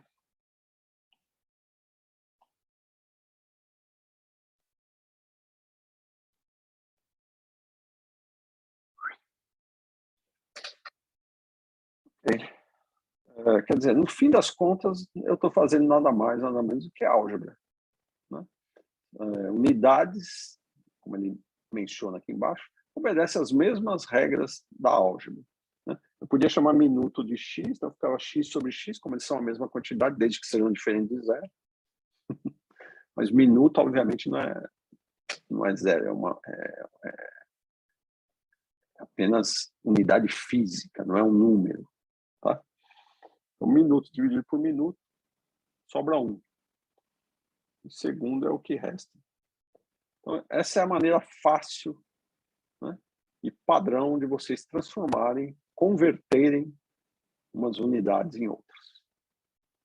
Vocês vão fazer alguns exercícios em que isso vai aparecer, aí vocês vão treinar e vão ver se estão realmente entendendo o que foi falado aqui. Tá bom? Alguma dúvida? Podemos prosseguir.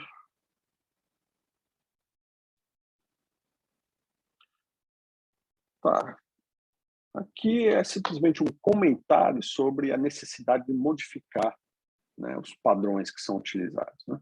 Logo no início se usava um padrão que era a medida, né, um décimo de milionésimo da distância que ia lá do Polo Norte até o Equador.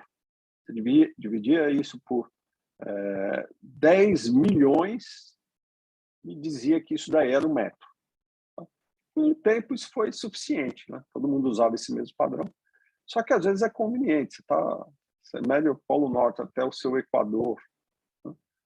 Aqui no Brasil, certamente vai ser alguma medida diferente para quem estiver sei lá, na Índia, né? Vai passar pelo Himalaia, subidas grandes. Então não é um metro tão preciso. Depois veio aquele metal, pedaço de metal, platina e irídio na França, e finalmente, né, você pode usar, né, por exemplo, aqui tem uma medida do comprimento de onda de uma linha de emissão de um elemento químico, acho que é criptônio 86, tá? E hoje, finalmente, a gente usa essa relação associada à velocidade da luz, que é uma constante, tá bom?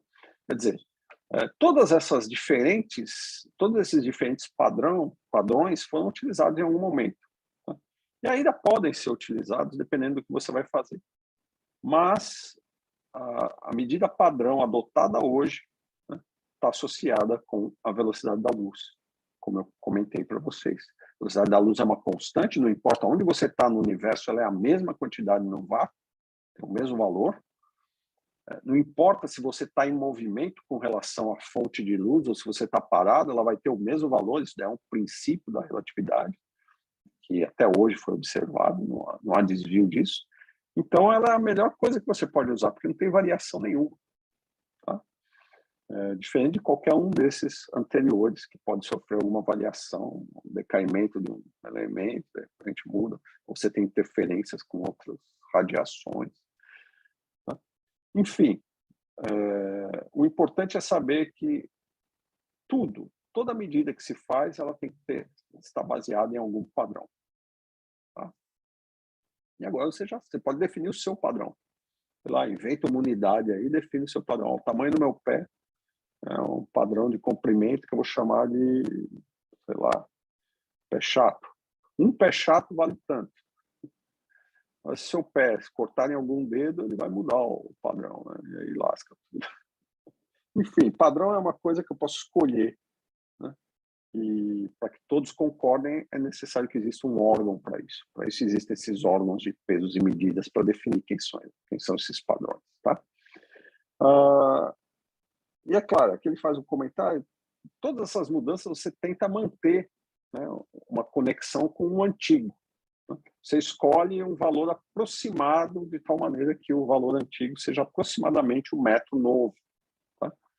E isso garante que as medidas, mesmo antigas, para o dia a dia não vão modificar muito.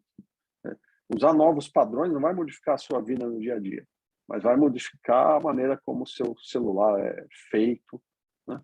Porque para isso exige padrões muito mais sofisticados do que simplesmente aquela barra de irídio platina. Tá? Outra coisa importante, né? Os algarismos ou dígitos significativos. Tá? Quando eu dou uma resposta em física, seja uma medida de comprimento, de tempo ou de massa, eu vou ter um número associado a essa resposta. E esse número também está associado com o meu instrumento de medida. Né? E os instrumentos de medidas, por mais que eles sigam alguns padrões, cada um é feito de um material. Então, certamente, eles não vão sempre fornecer a mesma medida. Não existe um valor absoluto para uma medida. Por exemplo, eu tenho aproximadamente 1,82 m. Mas pode ser que, dependendo do instrumento que eu usar, vai dar 1,83 ou vai dar 1,80. Né?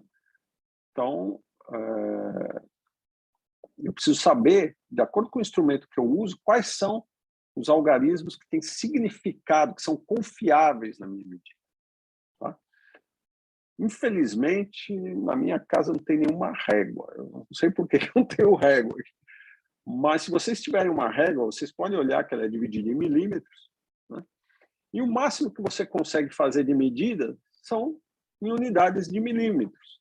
Você não vai conseguir fazer medidas que envolvam, por exemplo, micrômetros, que é 10 a menos 6 metros, porque a sua régua não tem essa precisão, não tem essas subdivisões. Então, o máximo que você pode dizer sobre a sua medida é, por exemplo, 1 milímetro, 2 milímetros, 3 ou 1 centímetro, 1,3 centímetro, 1,33 centímetros, mas nunca você vai poder pôr muitos algarismos, porque esses outros algarismos já vão entrar nas casas lá do micron, por exemplo, que você não tem a mínima ideia de que faz sentido na sua medida, compreende? Então é por isso que entra essa história de dígitos ou algarismos significativos, porque uma medida ela é dada numericamente de acordo com o instrumento que você está medindo.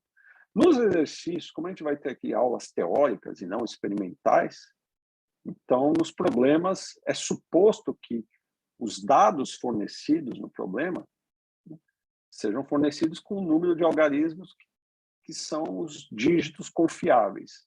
Né? Mais dígitos do que esses, eu não tenho a mínima ideia se são certos, corretos ou não. Tá? Então, aqui, por exemplo, o exemplo que ele mostra para vocês, pega alguns produtos. 25 vezes 18. Você tem um dado é dado com 2 algarismos, o outro é dado com 2. A resposta, 410. Tá certo? Outro exemplo, 23 vezes 18.975, 430 mil. Certo. E daí? Esses são resultados. Né? São resultados que eu não estou colocando numa notação, não estou colocando numa notação científica. Se eu for colocar numa notação científica, quantos algarismos desses eu devo usar? É isso que eu tenho que me perguntar. Né? Eu vou usar 4, por exemplo, aqui, eu vou usar 4,3 vezes 10. Opa, alguém está com o microfone ligado aí. Acho que é o Arthur. Mutei o Arthur. Entenderam o que eu estou falando? Eu quero saber se eu escrevo 4,3, então vamos lá, vamos pegar esse número aqui.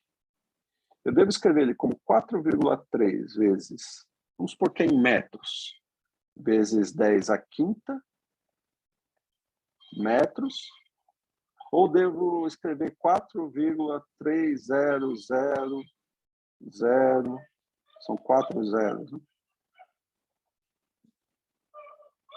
4 zeros. Faz sentido escrever esses zeros todos? Esses algarismos têm algum significado? É isso que eu tenho que perguntar. Tá? Então, tudo depende do problema. Olhando para esse produto, eu vou dizer, um dos dados só tem 2 algarismos significativos. O outro tem 5. Tá? Uma resposta sem as casas, ou melhor, sem a notação científica, envolve 6 algarismos. E aí, o que eu faço? O correto, geralmente, o que a gente faz, teoricamente, é se o dado com o menor número de algarismos é esse daqui, algarismos que são confiáveis, envolve só 2 algarismos, eu vou manter na minha resposta apenas 2 algarismos significativos. Então, não é isso que eu vou escrever, vezes 10 à quinta metros, mas é isso aqui, ó, que tem 2 algarismos, o 4 e o 3, os 2 diferentes de 0. Tá? Então, por esses dados fornecidos, eu pego o que tem menor número de algarismos significativos e é o número que eu vou manter na minha resposta. Tá? Suponha que, em vez desse resultado, eu obtivesse... Eu vou escrever aqui, mas eu posso escrever também aqui. Vou escrever aqui. Suponha que eu tivesse o seguinte. Vamos ver uma conta. 18 vezes 135. 3.500. Vai. Quanto que dá isso daí? Vou fazer uma calculadora porque eu não quero perder tempo.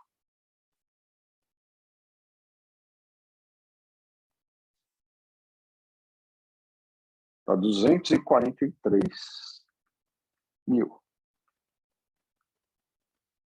Certo? 243 mil.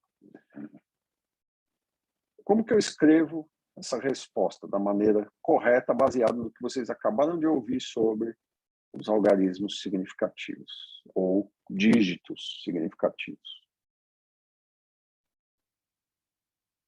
Quem me diz? 2,43 vezes 10 elevado a 5. Isso? Isso. Suponha que isso aqui é metros, vai. Alguma quantidade em metros. Alguém discorda?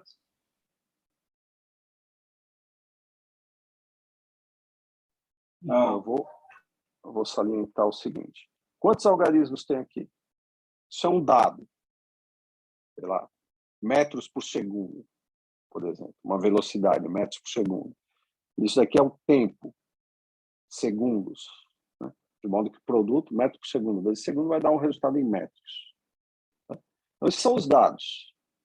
18 metros por segundo e 135 mil segundos. Tá? O resultado dá em metros. Se o dado com o menor número de algarismos significativos é esse, que só tem 2, eu estou calculando um resultado que está me dando 3, então eu vou descartar esse daqui. Só posso manter 2, porque só 2 algarismos têm significado. É assim que eu devo dar minhas respostas. Tá? Esse 3 não tem muito significado, porque eu não tenho precisão para fazer medidas envolvendo mais um algarismo além desses 2. Tá, agora suponha que... Aqui eu simplesmente joguei fora. Suponha que o algarismo aqui... Deixa eu apagar. Suponha que fosse 19. Quanto é que dá 19? Deixa eu ver se vai mudar alguma coisa. Vai dar... Certo. Se fosse 19, o resultado daria esse aqui, ó. 256.500.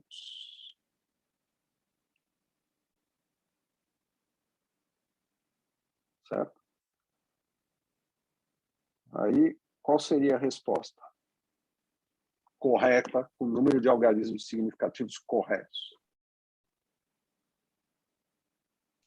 2,5 e repete a potência. 10 à quinta. 2,5 vezes 10 à quinta metros. Por que eu não escrevi o 6 e o 5? Por conta que o metro por segundo ali só tem 2 casas. Logo, aqui a gente só utilizaria 2. Exatamente. O dado que tem o menor número de algarismos significativos tem apenas 2. E é sempre o dado com o menor número de algarismos significativos que determina o número de algarismos significativos na resposta. Então, se só tem 2, a minha resposta tem que ter 2 algarismos significativos. Por isso que eu não escrevi esses 2. Só que tem um problema aqui. Olha o terceiro algarismo. Ele é 6. Tá? Então, é mais correto escrever 2,5 ou 2,6 o resultado final. O 6 está mais próximo, né, de aumentar esse valor aqui do que de não afetá-lo em nada, não é?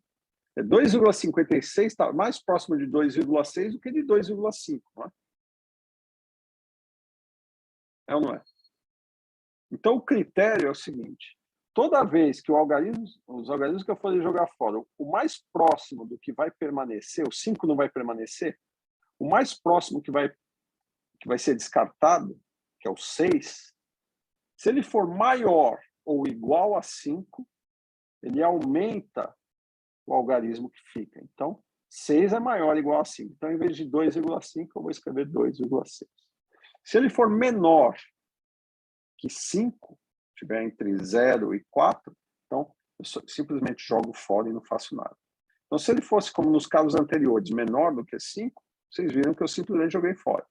Aqui não, aqui ele é maior do que 5. Maior ou igual a 5. Então, se for igual ou maior que 5, eu jogo fora, mas aumento o algarismo que fica no final. Então, fica 2,6 vezes 10 a quinta metros. Compreenderam? Essa é a convenção que vai ser usada nesse livro. Tá? É claro que, experimentalmente, vocês que vão fazer o curso de Física Experimental, vocês vão ver que as medidas são um pouco mais complicadas do que isso. Cada instrumento vai ter um erro na sua medida, vocês vão associar um erro à medida. Por exemplo, um valor experimental não é só 2,6. Acabei de falar para vocês, eu posso ter 1,80 m e 2, mas dependendo do instrumento, eu vou ter 1,80 m, ou 1,83 m, ou 1,81 m. Né? Tem instrumentos tão ruins que vão dar até 1,70 m. Mas eu vou fazer várias medidas e, de acordo com a precisão do meu instrumento, eu vou ter mais ou menos alguma coisa aqui, por exemplo, 0,0, vamos supor, 2 metros. Isso daqui é chamada imprecisão na medida. Nenhuma medida que você faz é um número exato, né? Isso não faz muito sentido. Ele sempre vai ter um erro associado, que tem a ver com o seu instrumento, com a pessoa que está medindo, né? Com as condições do dia que você está medindo. Então, tem um monte de fatores. Mas isso vocês vão ver com mais cuidado em física experimental. Tá? Eu aqui só vou usar os valores que a gente chama de valores centrais, que são esses daqui. Eu vou deixar o erro de fora. Mas lembrando que o último algarismo que sobra é o que tem significado, né? Os que não estão aqui não têm significado. Tá? Na minha régua milimetrada, eu só posso manter até 1 milímetro. Eu não posso manter nada que tenha dimensão menor do que 1 milímetro. Diga, quem é que está falando? Professor Tatiane, Diga, Tatiane. isso será sempre usado nas medidas, né? Quando for para resolver casos de medidas, ou em tudo. Isso. Isso que eu estou falando aqui, manter esse erro, isso daí é usado nas medidas experimentais. Quando vocês forem no laboratório, o professor certamente vai explicar isso para vocês. Olha o seu instrumento. Esse instrumento tem uma precisão de mais ou menos 5 milímetros. Então, todo o resultado que você medir em metros, né, você vai ter que colocar esse erro que está associado ao instrumento, mais ou menos tantos milímetros. Tá? Para quem olhar o resultado... Eu falo do exemplo que o senhor usou, esse 19 vezes 13.500. Sim. Aqui a gente vai usar no livro, no curso, né, a questão dos algarismos significativos. A gente vai pegar o dado, a não sei que seja dito explicitamente, aqui deu o resultado com tantas casas, tá? Mas, quer ver, então, em na todo calculadora, o curso, né? Isso aqui eu usei minha calculadora. A calculadora me deu todos esses algarismos aqui. Mas eu estou dizendo para você que eu podia ter mais algarismos, mas não iam ter significado nenhum. Os únicos que têm significado são esses dois aqui. E como aqui vem 6, eu arredondo esse 5 para 6. Então, está aqui o resultado que tem significado. Os outros algarismos não têm significado algum. Tá? Então, durante o curso todo, a gente vai adotar essa sistemática, tá bom? E certamente nos cursos que vêm a seguir, nos próximos, Física 2, Física 3, assim por diante. Vocês vão fazer bastante exercício, vocês vão se acostumar. Tá? Ok. O que mais que eu posso falar aqui? Tá. Aqui ele deixa claro também a questão de comparar o que são algarismos significativos e o que são casas decimais. Por exemplo, aqui você tem um número que tem 5 casas decimais. Tá? Só que só 3 algarismos significativos. Por quê? Porque 0 à esquerda não é algarismo significativo. Então, você vai até onde você põe a primeira vírgula, qual é o número de algarismos que sobrou diferente de 0, é o número de algarismos significativos. Tá? E ele comenta, 0 à esquerda pode não ser significativo. Em que sentido? 3.000 pode ter 4 dígitos significativos ou apenas 1. Então, depende do contexto. Né? Na dúvida, você vai usar a notação científica. Tá? Por exemplo, 3.100 tem 4 algarismos significativos ou 3,1 vezes 10 à terceira, que só tem 2 algarismos significativos. Então, se o valor é apresentado para você dessa maneira, ele está dizendo para você que tem 4. Essa medida foi feita com 4 algarismos que têm significado. Todos eles têm significado. Né? Agora, se eu apresentar a medida dessa maneira, o dado for apresentado dessa maneira, significa que só esses 2 algarismos têm significado. Os zeros que viriam aqui não têm significado nenhum. Então, depende de como é apresentado o dado para você. Aqui, por exemplo, nessas contas, suponha que eu apresento o dado dessa maneira. Aqui, certamente, eu tenho 5 algarismos significativos. Tá? Porque senão não faz sentido apresentar esses 5. Não. E aqui eu só tenho 2. Por que eu só mantive 2 na resposta? Porque o menor número de algarismos significativos nos dados é 2. Eu estou multiplicando vários dados, mas quem é que tem o menor número de algarismos significativos? É ele que manda. Né? Ele que dita quantos algarismos vai ter na sua resposta. Agora, se eu apresento um número assim e assim, né, Aqui tem 4 algarismos significativos, aqui só tem 2. Mas são o mesmo número na prática, 3.100. Tá?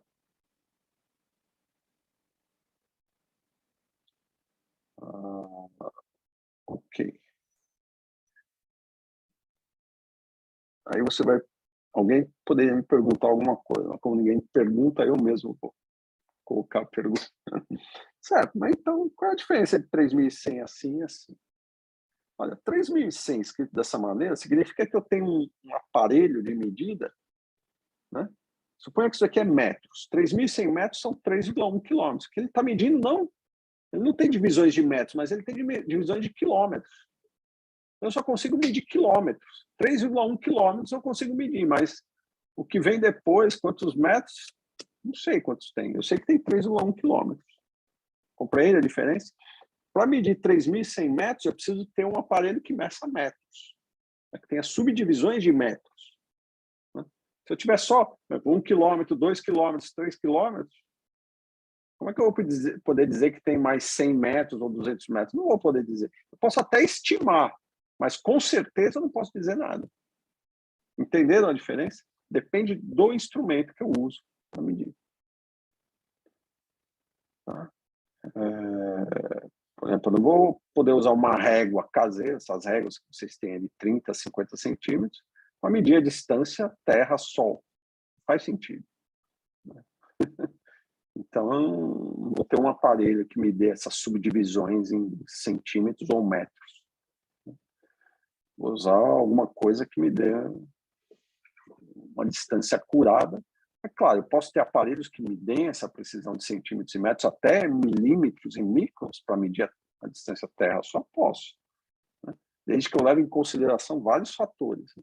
Então, a luz que está sendo emitida, se ela vai sofrer algum retardo, o sinal vai sofrer algum retardo ao passar pela atmosfera, é um monte de coisa. Então, veja que a coisa pode ficar mais complicada. Eu não vou complicar a vida de vocês ainda, só estou dizendo que essas coisas são distintas. Apresentar um resultado, né, implica saber que instrumento você está usando para apresentar esse resultado, porque é ele que dita o número de algarismos significativos. Na prática é isso.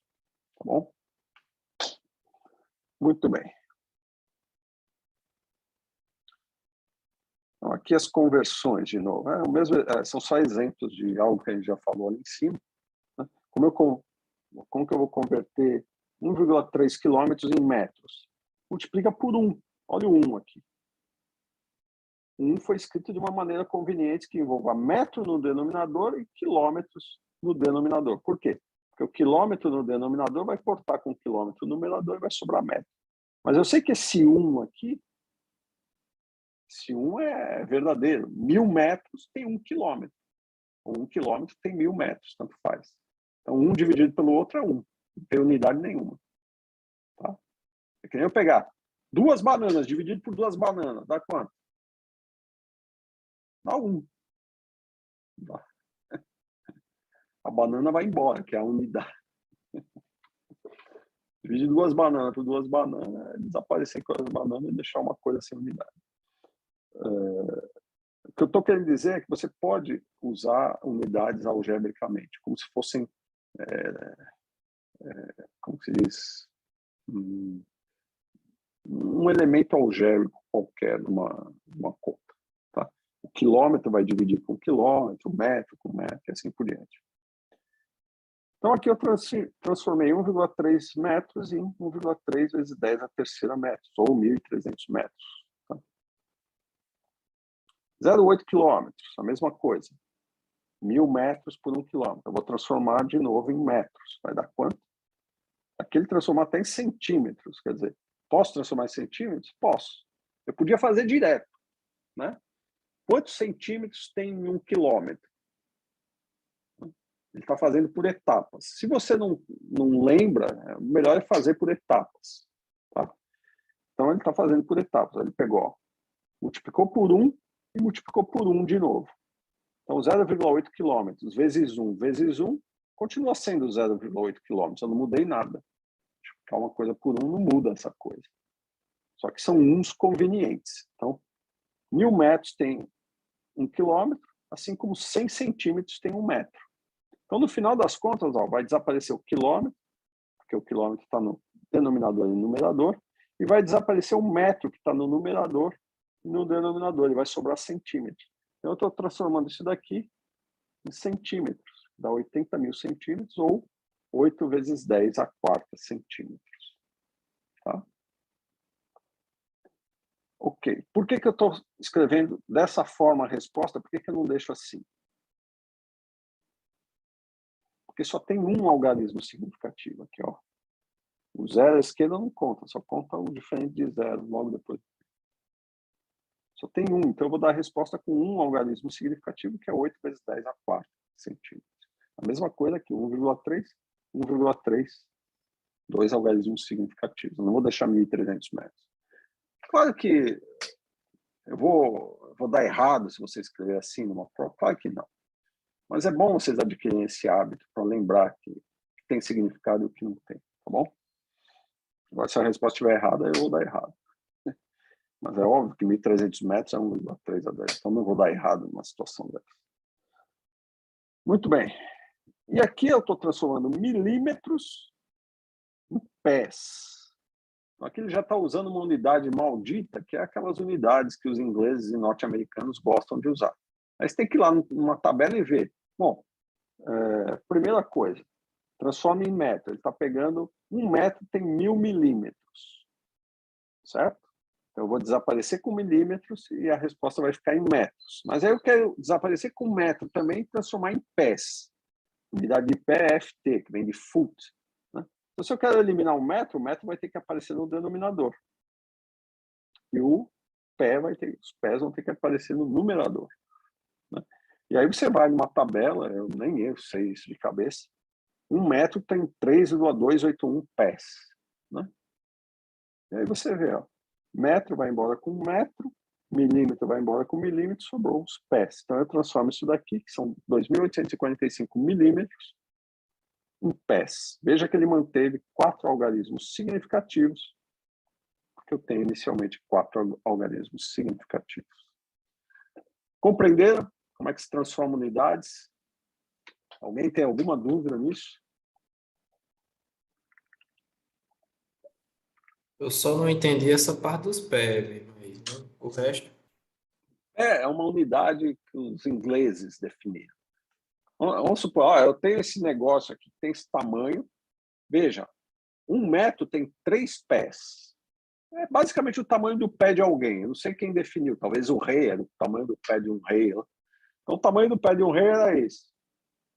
Aí eles usaram, vamos usar quantos pés tem cada coisa. Isso aqui tem 10 pés, aquele tem 20, isso aqui tem 3, tem 2. É uma unidade. Aí eu pergunto, como que o pé está relacionado com o metro? Bom, um pé certamente não. O tamanho de um pé não é o tamanho de um metro, é menor, né? Então eu tenho que ver quantos pés cabem num metro. Vou lá com o meu metro padrão e vejo. Cabe 1, cabe 2, cabe 3,281. Então, o pé tem essa medida que tem o padrão lá, né? O pé tem isso daqui, o metro é isso daqui. Eu vejo quantos pés cabem num metro. Né? Quanto de um padrão cabe no outro. Aí você vai numa tabela e está lá, num metro tem 3,281 pés. Compreendeu? Foi Samuel que perguntou? Oi, agora sim. E é sempre assim. Você pode inventar, como eu falei, você pode inventar o padrão que você quiser. Mas você tem que saber relacionar o seu padrão com os outros padrões. Raramente eu uso unidades que não sejam no sistema internacional. Se usar, certamente vocês têm que ter acesso a qual é a relação, né? Por exemplo, quanto que tem, como que o pé se relaciona com um metro. Então, 3,281 pés tem 1 metro. É por isso que eu estou usando. Isso aqui é 1, isso aqui vale exatamente 1. Significa que eles têm exatamente o mesmo tamanho. Tá? 3,281 pés tem 1 metro exatamente. Então, 1 dividido por outro é 1. Aquele 1 que eu venho usar no começo. Tudo isso daqui é 1. Aqui vale 1. Aqui vale 1. Tá? Então, 3,281 pés, se eu dividir por 1 metro, eu tenho exatamente 1, porque eles têm exatamente a mesma medida. Tá bom? Então, multiplicar por 1 é não mudar nada. Então, não estou mudando nada aqui, só estou transformando as unidades, passando tudo isso para pés. Tá? Ok. Dúvidas? Tempo, e o nosso tempo está acabando. Vou fazer o seguinte, hoje eu me demorei mais porque eu apresentei um monte de coisa, talvez vocês já estejam cansados, né? Eu posso talvez deixar essa parte, tempo e massa para a próxima aula. E se vocês tiverem alguma dúvida, vocês me perguntem. E aí na próxima aula a gente continua a partir daqui. Vou ser um pouco mais rápido, porque eu acho que eu tive que perder tempo. O tempo está aqui, mas eu perdi o tempo. Tive que perder com a questão de algarismos significativos, outras coisinhas aí, né? Alguma dúvida, pessoal? Professor, Diga. essa aula vai estar disponível pelo Moodle mesmo? Eu vou disponibilizar lá no Moodle. Eu ainda tenho que atualizar lá, tenho que mudar as coisas. Se vocês entrarem lá agora, vocês vão ver que não tem nada a ver com o curso de vocês. O que está tudo bonitinho está no SIGA A, por enquanto, mas eu vou passar as informações todas bonitinhas lá para o Moodle. Inclusive, essa aula vai estar disponível lá, vocês podem acessá-la quando quiserem, tá bom? E qualquer material adicional que eu achar que é relevante, que pode ajudar na compreensão de algum assunto, ou que vocês podem estender o conhecimento, se divertir com a física, porque física é divertido. Vocês vão ver que é. Espero. Então é isso. Aliás, lá vai ter um fórum de dúvidas. Quando vocês tiverem uma dúvida, é bom colocar nesse fórum, porque aí todo mundo participa, outros estudantes. Às vezes, um colega que você não conhece pode ter uma resposta que o colega que você conhece não tem. Então é bom usar esse fórum para isso. E eu mesmo, se eu ler o que está no fórum lá, eu respondo, ajudo. Né?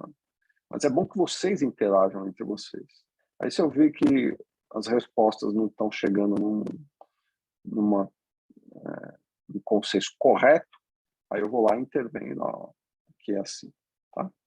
É muito bom usar. Por isso que essas ferramentas, né, da era digital ajudam muito os novos estudantes. Na minha época não tinha nada disso. Eu tinha que olhar o professor, gostasse ou não gostasse, e ir atrás do livro, né? Hoje é bem diferente. Então aproveite.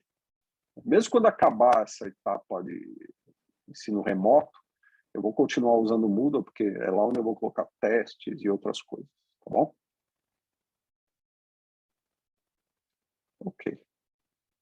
Mais alguma coisa? E lembrem-se, eu sou extremamente acessível, vocês podem me perguntar o que quiserem, qualquer pergunta, não existe pergunta boba, nem burra. Professor, qual é sei lá, a sua cor preferida? Mas claro que a pergunta é boba porque não tem nada a ver com a física aqui. Mas pode perguntar, eu respondo, sei lá, azul. Professor, uma coisa que não envolve exatamente a física, mas que envolve a instituição em si. O senhor acredita que, posteriormente, mesmo que volte às aulas presenciais, elas se tornem definitivamente híbridas, pela viabilidade das aulas à distância proporcionarem para outras pessoas de outros estados também, até por acessibilidade mesmo? Olha, já existe um programa de ensino à distância na UFPB há anos, né? Que é justamente para quem está muito distante e tal. Mas o curso que vocês estão fazendo é um curso presencial, então isso dificilmente vai mudar. Eu espero que não. De novo, porque tem coisas que vocês têm que estar presente para fazer, né? Principalmente nas ciências e nas engenharias, né? Vocês têm que ter contato com o laboratório, um monte de coisa. E o máximo que pode acontecer, que não é tão ruim, é ter um pouco de híbrido. O nosso regulamento, né, da UFPB, ele permite, acho que até 25% do conteúdo híbrido. Mas híbrido é isso, não significa simplesmente passar tarefa via Moodle. Você tem que dar uma aula, tem que ter aulas disponíveis, né, tem que ter, no mínimo, tem que ter alguma aula gravada, essas coisas. Mas no máximo é 25% pelo regulamento, tá? Quando voltar ao normal. E